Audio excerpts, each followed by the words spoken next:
महाभारत सबके जीवन में चल रही है, चल रही है कि नहीं चल रही? सबके जीवन की अपनी अपनी महाभारत है, सबकी अपनी अपनी कहानियां हैं।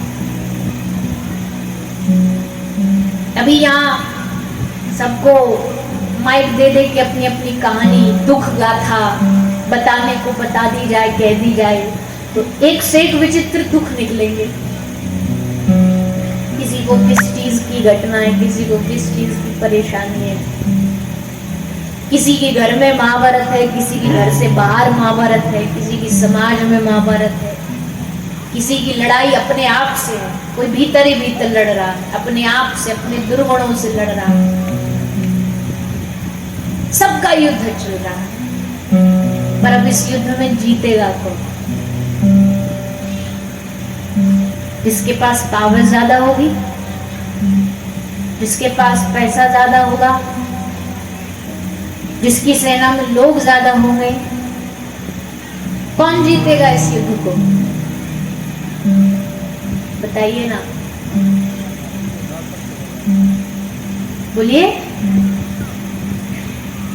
बड़ी सिंपल सी बात है, इस युद्ध को वही जीतेगा जिनका सारथी श्री कृष्ण होगा, जिनके जीवन के रथ का, घोड़े की लगाम, पूरा कंट्रोल जिसने श्री रघुनाथ को दे रखा होगा, श्री ठाकुर जी को दे रखा होगा, वो ये युद्ध जीत जाएगा। के जीवन में भी सब सौंपने वाले, वो भी बेचारे दुखी तो बहुत है। बोले भैया वो बाहर से ही दिखने में दुखी लगते, या ये कह लो दुखी होने का वो नाटक करते, दिखावा करते, क्योंकि जो भगवान का हो गया ना, वो बाहर से कितना भी दुखी हो, भीतर से वो 24 घंटे नाचता ही रहेगा। शरीर नहीं नाचेगा उसका, पर मन नाचता रहेगा हमेशा। और उसी के एकदम विपरीत देख लो, जो भगवान का नहीं है ना, वो होती है, उससे दुखी इंसान कोई नहीं मिलेगा।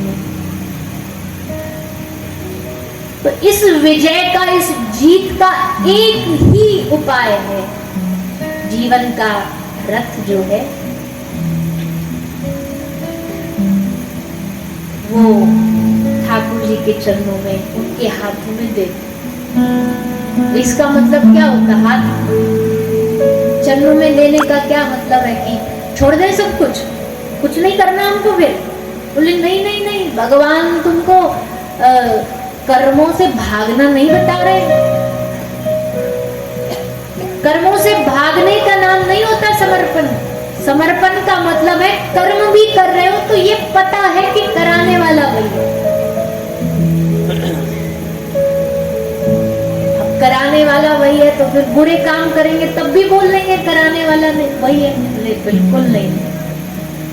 बुरे कर्म करने वाला वो नहीं है, तुम्हारे मन में चोर बैठा वो बुरे कर्म करा। ठाकुर जी कभी बुरे कर्म नहीं कराते, भगवान कभी बुरे कर्म नहीं कराते।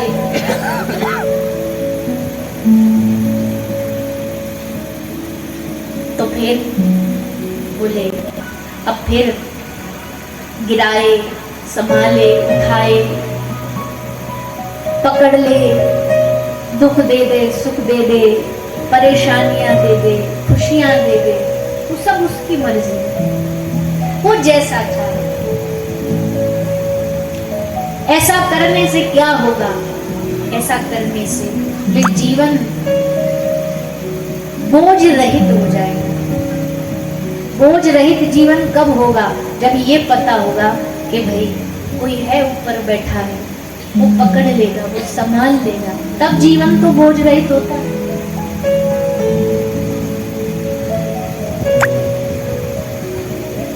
वृद्धा मैया सर पे चारे की गठरी लेकर के जा रही है। एक बैलगाड़ी वाला बोला मैया तू थक जाएगी, पसीने में लथपथ हो रही है, गर्मी पड़ रही है, भूखी प्यासी, कब तक घर जाएगी? मेरी बैलगाड़ी में बैठ, चल मैं तुझे घर पहुंचा दूंगा।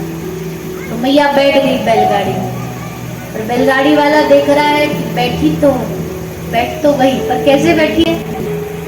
भैया तेरे बैलों पे मेरा ही वजन पहले से बहुत है, ऊपर से गठरी का भी रखूं? ना ना ना, इतने निर्दयी नहीं हूं मैं। खुद रख लूंगी, इसको तेरे बैल पे नहीं रखूंगी।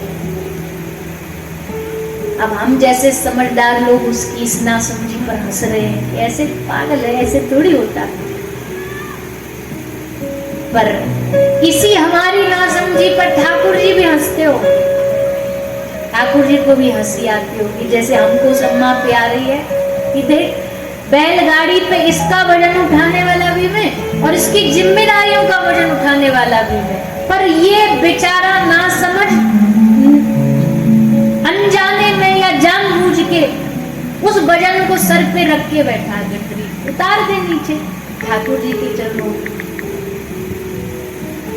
यही महाभारत की कथा। महाभारत की कथा को झगड़ा लड़ाई थोड़ी है। कई लोगों ने बस उसको झगड़ा लड़ना यही महाभारत है, घर में नहीं रखना महाभारत, महाभारत हो जाएगी। अरे बाबरे, घर में महाभारत रख के तो देख तेरे सारे झगड़े खत्म हो जाएंगे अगर पढ़ेगा तो उसको। घर में महाभारत नहीं रख सकते, घर में नहीं रख सकते, कहाँ रखोगे? दरवाजे पे रखोगे? कुछ भी मन में बना लीजिए। महाभारत ग्रंथ जो है ना, ये भगवान के समर्पण का ग्रंथ है, ये भगवान की भगवत भक्ति को दिखाने वाला ग्रंथ है। लाक्षागृह में आग लग गई, आगे बढ़ जाने। दुर्वासा ऋषि को दुर्योधन ने भेज दिया, जाकर के क्रोध में श्राप दे देंगे, आगे बचाने। जयद्रथ को मारने आ गए, द्रौपदी की रक्षा करने आ गए। हर बार श्री ठाकुर जी आते गए और रक्षा करते गए।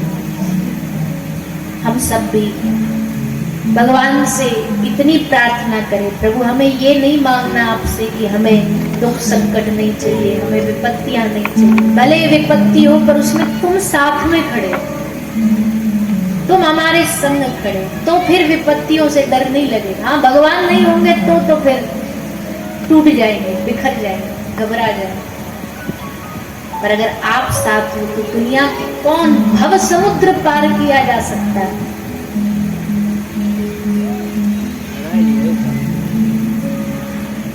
सांसें भी तेरी